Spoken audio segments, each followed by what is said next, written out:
الحمدللہ رب العالمین والصلاة والسلام علی سید الانبیاء والمرسلین اما بعد فاعوذ باللہ من الشیطان الرجیم بسم اللہ الرحمن الرحیم یا رب لک الحمد کما ینبغی لجلال وجہک وعظیم سلطانک رب اشرح لی صدری ویسر لی امری واحلل عقدۃ من لسانی یفقہوا قولی رب زدنی علما۔ السلام علیکم ورحمۃ اللہ وبرکاتہ۔ پارہ نمبر 27 اردو ترجمہ اور تفسیر سورۃ النجم جاری ہے، اور پہلے سبق میں ہم نے اس کا ابتدائی تعارف پڑھ لیا۔ آج کے سبق میں ہم آیت نمبر 1 سے آغاز کر رہے ہیں، جس میں اللہ رب العزت قسم سے ارشاد فرماتا ہے وَالنَّجْمِ إِذَا هَوَىٰ۔ یہاں واؤ قسم کے لیے یوز ہوا۔ النجم مطلقاً عام ستارے کو بھی کہا جاتا ہے، اور اس سے مراد خاص ثریا نامی ستارہ بھی ہے، جو اہل عرب اس کو اپنی زبان میں النجم کہا کرتے تھے۔ بہرحال یہاں پر تارے کی قسم کھائی گئی اور ذکر ہوا اذا ہوا، جب وہ گرے۔ یعنی سب سے پہلے بات کر لیتے ہیں دو مختلف قسم کی تفسیری رائے کے حوالے سے۔ سب سے پہلے اگر اس کو تارا کہا گیا تو تارے میں بھی عام تارا یا خاص تارا، یہ دو رائے آ گئے، ٹھیک ہے۔ جب وہ اترے، اس سے کیا مراد ہے؟ یعنی اگر دیکھا جائے تاروں کا کام قرآن کریم میں بہت سے فائدے اللہ تبارک و تعالیٰ کی قدرت کے ذکر کیے گئے ہیں۔ جیسے اللہ تعالیٰ فرماتا ہے میں نے آسمان کو مزین کیا، ٹھیک ہے، یعنی آسمان کی سجاوٹ کے لیے، تاکہ رات کی طریقے سے انسان وحشت نہ کھائے، خوف نہ کھائے، تو اللہ نے رات کے وقت بھی آسمان پہ چاند اور ستاروں کا ایک سامان کر دیا تاکہ انسان وحشت کا شکار نہ ہو۔ دوسرا بڑا فائدہ اگر ہم تاروں کا دیکھیں تو اس سے ہم منزل مقصود کی نشاندہی اور راستوں کا علم حاصل کرتے آ رہے ہیں، نہ صرف پہلے دور میں بلکہ آج کے جدید دور میں بھی۔ جو فضائی سسٹم ہے، جو اوپر خلائی سسٹم ہے، اس میں اب کے دور میں اس طرح کے جو گیجٹس ہیں وہ بنائے جا رہے ہیں جو کہ فالو کرتے ہیں تاروں کو، تاکہ اگر موسم ابرآلود ہے، بادلوں کی وجہ سے زمینی راستے میں کو دیکھنے میں مشکل آ رہی ہے یا نیچے سے سسٹم کٹ آف ہو جاتا ہے، تو پھر آسمان میں اڑتے وقت کسی طیارے وغیرہ کو کسی مشکل کا سامنا نہ ہو۔ یعنی تاروں کے لیے اللہ تعالیٰ نے جب قرآن میں فرما دیا نا یہ تمہیں راستہ دکھانے کے لیے ہے، تو پھر ایسا نہیں ہے کہ یہ تفسیر پرانی ہو گئی، پہلے دور سے ہی ریلیٹ کیا گیا۔ یہ ہر دور کے لیے ہے، یعنی آج کا دور انسان اپنے آپ کو ترقی یافتہ کہتے ہوئے بھی یہ چیز ماننے پر آمادہ ہے کہ تاروں کا انسان کی زندگی میں کتنا اہم رول ہے، ٹھیک ہے۔ تو پہلے دور میں تاروں کو فالو کیا جاتا تھا، آج بھی۔ اب تارے کے گرنے سے کیا مراد ہے؟ دیٹ نوٹ مینس کہ تارا اوپر سے نیچے گرے، ٹھیک ہے۔ یعنی جس طرح ہمارے ذہن میں غلط کانسیپٹس ہیں کہ تارا ٹوٹا، تارا ٹوٹتا ہے یا سم تھنگ اس طرح۔ گرنے سے یہاں کیا مراد ہے؟ یہاں مراد ڈھلنا ہے، ٹھیک ہے۔ یعنی اگر دیکھا جائے تو ایک مسافر ہے، تاروں ہی سے اپنی منزل مقصود کا اور اس کے راستوں کی سمت معلوم کر سکتا ہے، اس کا تعین کر سکتا ہے۔ اور تارا جب آسمان کے بالکل وسط میں ہونا تو اس وقت وہ رہنمائی نہیں کر سکتا تارا۔ یہ بہترین گائیڈ لائن وہ کر سکتے ہیں جو علم فلکیات کے ماہر ہیں۔ اس لیے اللہ تبارک و تعالیٰ نے النجم کی قسم اٹھائی، بلکہ ساتھ ساتھ یہ بھی خاص طرح سے ذکر کر دیا گیا کہ اس نجم کی حالت کیا ہے جب وہ طلوع ہو رہا ہو یا ڈل رہا ہو، کیونکہ رہنمائی کا فائدہ اسی وقت حاصل ہوتا ہے۔ تو اب سمجھ آ رہی ہے گرنے سے کیا مراد ہے؟ اس کے اوقات ہیں جب وہ طلوع ہو رہا ہو یا وہ ڈھل رہا ہو۔ اس کا یہ مطلب نہیں ہے کہ وہ ٹوٹا یا وہ اوپر سے گرا، ٹھیک ہے۔ اور یہاں پر اس وقت کا ذکر کیوں کیا گیا؟ کیونکہ اسی وقت ہی تارا کا رامد ظاہر ہوتا ہے، ٹھیک ہے۔ اور میں نے اگین آپ کو کہا کہ علم فلکیات کے ماہر حضرات، آج کل یوٹیوب ہے، آپ ایک سے بڑھ کے ایک تحقیق کر سکتے ہیں اس میدان میں علم حاصل کرنے کی نوعیت سے کہ انسان کا تاروں کے ساتھ کس طرح کا تعلق ہے اور کس طرح وہ اس کے لیے فائدہ مند ہے فار گائیڈ لائن، ٹھیک ہے۔ اس کے بعد ایک اور تعویل علماء پیش کرتے ہیں کہ یہاں والنجم اذا ہوا قسم کھائی گئی، یہاں تارا چونکہ گائیڈ لائن ہوتا ہے، رہنمائی ہوتا ہے، اسی طرح اس کو تعبیر کیا انہوں نے قرآن سے، اور کہا کہ قرآن کریم کی یہاں پر وہ مقدار جو ایک مرتبہ قرآن نازل ہو اس کو بھی نجم کہا جاتا ہے۔ یعنی بعض علماء نے یہ کہا کہ نجم بھی قرآن کریم کا نازل شدہ حصہ ہے، ٹھیک ہے، اس کو تعبیر کیا النجم سے۔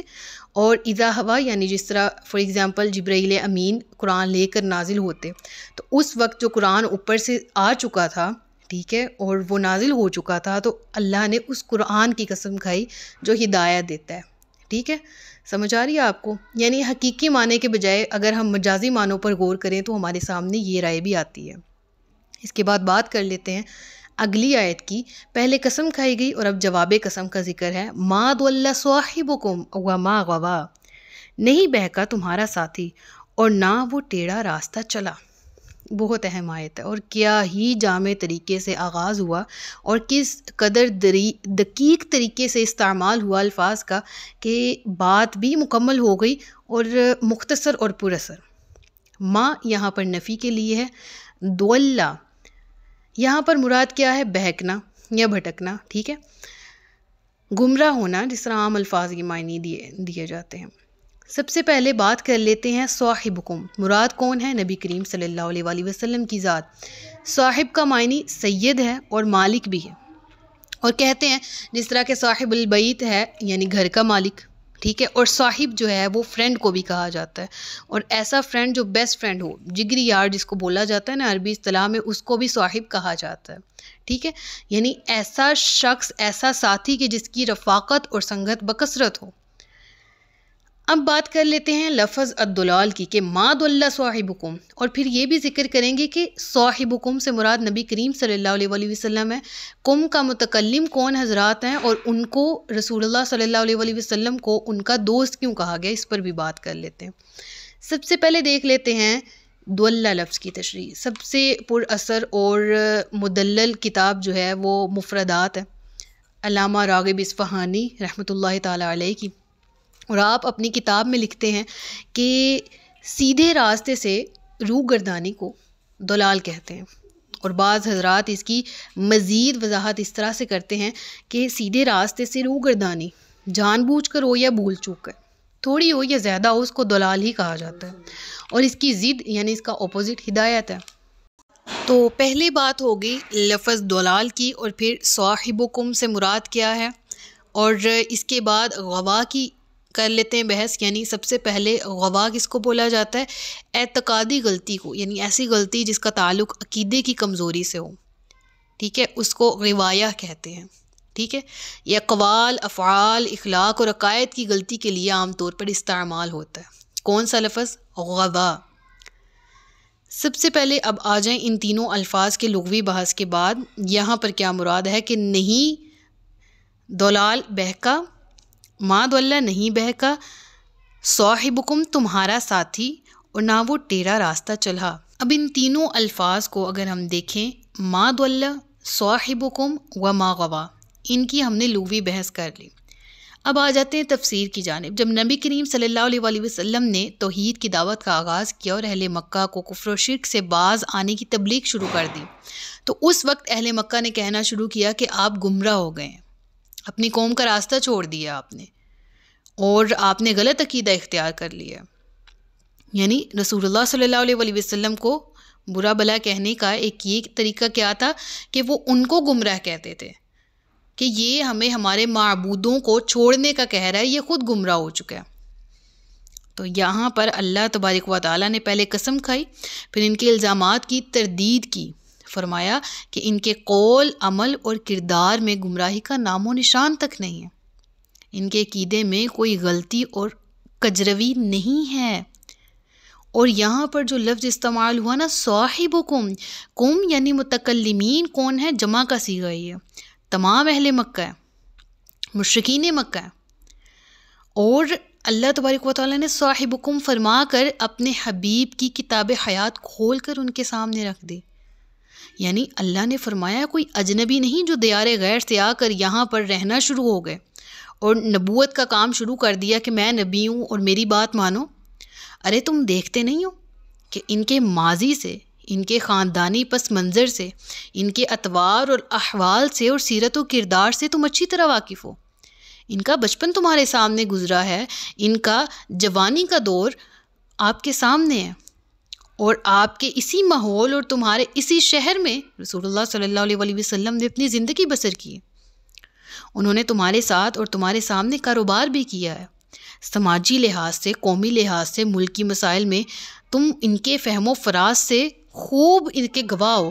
کہ وہ رسول اللہ صلی اللہ علیہ وسلم کس قدر راست گو اور الصادق اور الامین کہلائے، اپنے معاملات کی صفائی کی وجہ سے، اپنے معاملات کی درستگی کی وجہ سے۔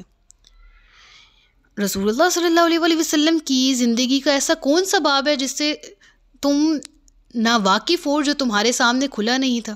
یعنی 40 سال کی عمر میں اعلان نبوت کیا، اس سے پہلے کے 40 سال تمہارے سامنے ہیں، اور یہ ٹائٹل الصادق الامین تم نے خود دیا ان کو، اور تم ان کو بچپن سے بھی جانتے ہو۔ ارے تم نے ان کو خاندانی اعتبار سے بھی بہتر کہا، ارے تم نے ان کی جوانی میں بھی ان کو کسی ایسی چیز میں ملوث نہیں دیکھا جو نبوت کے خلاف ہے۔ تم ان کے کردار کے، ان کی سچائی کے خود گواہ ہو۔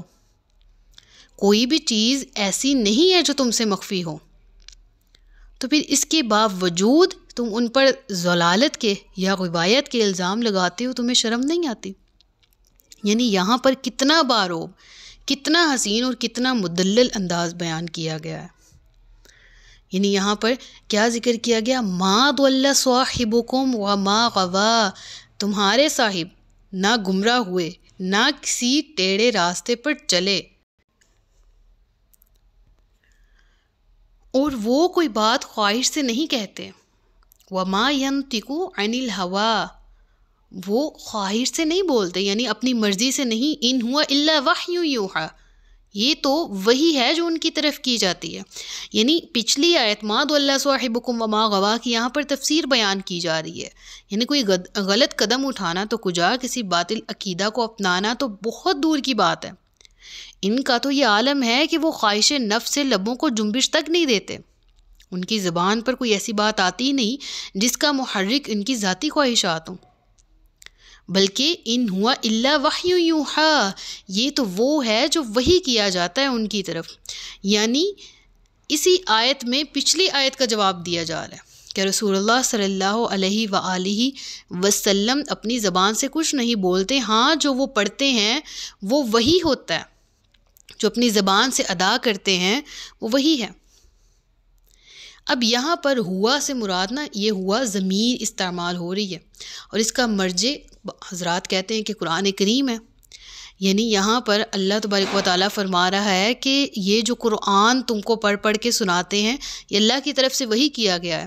جیسے ہی وحی نازل ہوتی ہے بعینہ، وہ اسی طرح لوگوں کو پڑھ پڑھ کے سناتے ہیں، اور اس میں ذرہ برابر بھی رد و بدل ناممکن ہے۔ رسول اللہ صلی اللہ علیہ وسلم نے امانت کو، وحی جیسی امانت کو لوگوں تک پہنچانے کا کام خوش اسلوبی سے نبھایا، اور جیسا حق تھا ویسا نبھایا۔ اب علماء کی رائے کیا ہے؟ ہوا ضمیر کلام کس کی طرف ہے؟ یعنی قرآن کریم کی طرف مرجع ہے، اور بعض حضرات کہتے ہیں اس میں قرآن اور حدیث دونوں شامل ہیں۔ یعنی وحی کی یہاں پر دو ٹائپس کو وہ الیبوریٹ کرتے ہیں، ٹھیک ہے؟ یعنی وہ کہتے ہیں کہ ہوا کا جو مرجع ہے وہ نہ صرف قرآن پاک بلکہ رسول اللہ صلی اللہ علیہ وسلم کی زبان سے نکلنے والی ہر بات ہی وہی ہے۔ یعنی دوسری قسم کون سی ہو گئی؟ حدیث جسے کہا جاتا ہے۔ وہی کی جو اقسام ہے وہ علوم القرآن والی جو پلے لسٹ ہے چینل پہ موجود، اس کے اندر میں نے ذکر کی ہیں، اور اس کے علاوہ آپ دیکھ لیجیے گا وحی کی اقسام، یہ پورا چیپٹر ہے وہاں پر جس کو میں نے ڈسکس کیا۔ اس میں آپ کو اس آیت کی تفسیر بہت واضح ہو جائے گی، لنک آپ کو ڈسکرپشن میں بھی اور اوپر ببل میں بھی مل جائے گا۔ بہرحال وحی کی دو قسمیں ہیں، جب معنی اور کلمات سب منزل من اللہ ہوں اسے وحی جلی کہا جاتا ہے، اور جو قرآن کریم کی شکل میں آج ہمارے پاس موجود ہے اسے وحی قطعی بھی کہا جاتا ہے۔ اور جب معنی کا نزول اللہ تبارک و تعالیٰ کی طرف سے تو ہو، لیکن ان کو نبی کریم صلی اللہ علیہ وسلم اپنے الفاظ کا جامہ پہنا کر پیش کریں تو ایسی وحی کو وحی خفی کہا جاتا ہے، ٹھیک ہے؟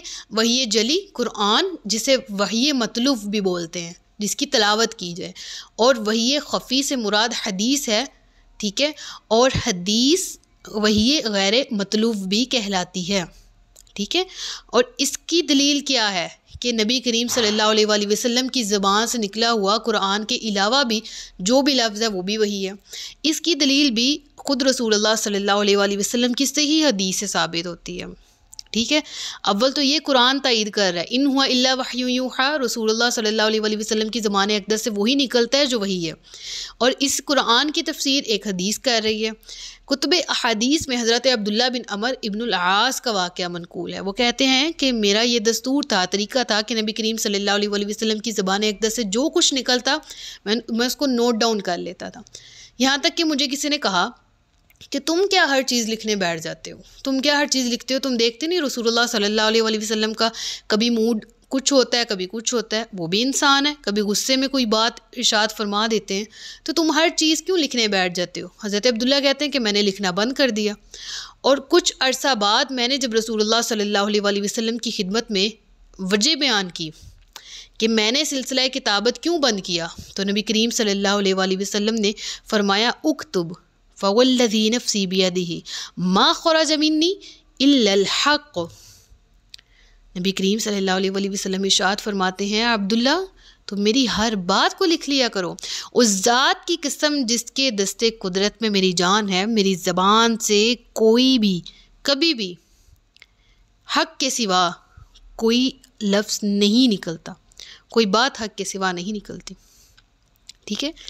یعنی اس پہ اور مزید بحث ہو سکتی ہے، جس سے یہ ثابت ہوتا ہے قرآن تائید کرتا ہے رسول اللہ صلی اللہ علیہ وآلہ وسلم کی زبان اقدس سے نکلی ہر چیز وہی ہے، ٹھیک ہے، اور احادیث تائید کرتی ہیں قرآن کریم کی، تفسیر بیان کرتی ہیں وہ، ٹھیک ہے، یعنی اگر مصدر اول کو دیکھا جائے، دلیل اول کو، تو وہ قرآن ہے، دلیل ثانی حدیث ہے، یہ دونوں ایک دوسرے کے، یعنی قرآن کی تفسیر ہمیں احادیث کے بغیر جاننا ہمارے لیے ناممکن ہے، اور احادیث کی تائید قرآن کے اندر موجود ہے۔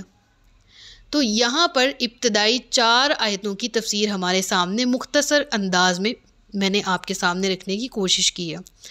اس کے بعد جو آیت آتی ہے علمہ شدید القویٰ، آیت نمبر 5، یہاں سے لے کر لقد رأى من آیات ربہ الکبریٰ، اور ایسی روایات موجود ہیں جن سے یہ معلوم ہوتا ہے کہ عہد صحابہ میں بھی ان آیات کے بارے میں اختلاف بہرحال موجود تھا، اور اسی طرح بعد میں آنے والے علماء کرام نے ان آیات کے بارے میں مختلف رائے پیش کی اور علماء 2 گروہوں میں تقسیم ہو گئے۔